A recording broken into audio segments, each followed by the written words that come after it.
And as mentioned, the Bolivian government revealed details of a plot to assassinate then-President-elect Luis Arce a year ago, using mercenaries hired by the de facto regime of Denis Núñez. Some of the same mercenaries went on to participate in the assassination of Haitian President Jovenel Moïse. Our correspondent Freddy Morales brings us the details. 2 months ago, a conversation was released between the defense minister of the de facto government, Fernando López, and the contact of a company from the United States that provides mercenaries.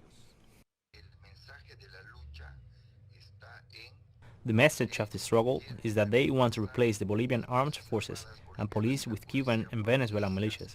This is the final straw. This is what is going to allow Bolivia to really rise up again and not allow the Arce government.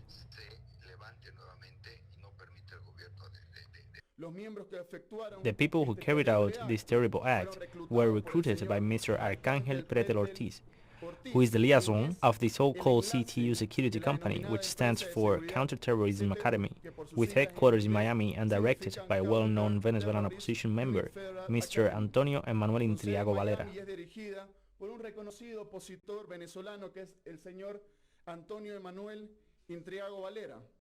During the investigation, contracts of Colombian and U.S. mercenaries, who were offered $125,000 per year, as well as a transportation, weapons, housing, and even health and dental insurance, were seized.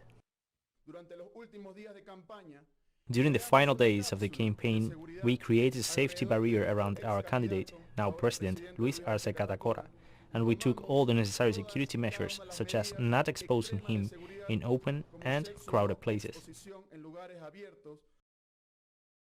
At least 5 hitmen were in the pass for about a week between the days before and after the election of October 18, 2020. All of them were part of the group that assassinated the president of Haiti afterwards. For his swearing-in ceremony, we placed security details around Murillo Square to ensure his safety even inside the Plurinational Legislative Assembly, because we believed that this assassination could be carried out on his assuming office. President Luis Arce confirmed that an attempt was made against his life and responded to what he called the criminal right wing with a quote from socialist leader Marcelo Quiroga Santa Cruz, when he proposed to persecute dictator Hugo Banzer.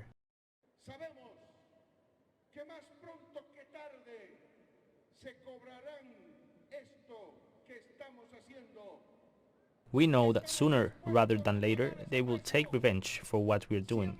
We are willing to pay that price. We have always been willing. We will never back away from danger, because much more frightening than the enemy that is looking for a way to destroy us, even physically, is a guilty conscience. And we could not live with ourselves if we did not fulfill our duty. We are not afraid, brothers and sisters.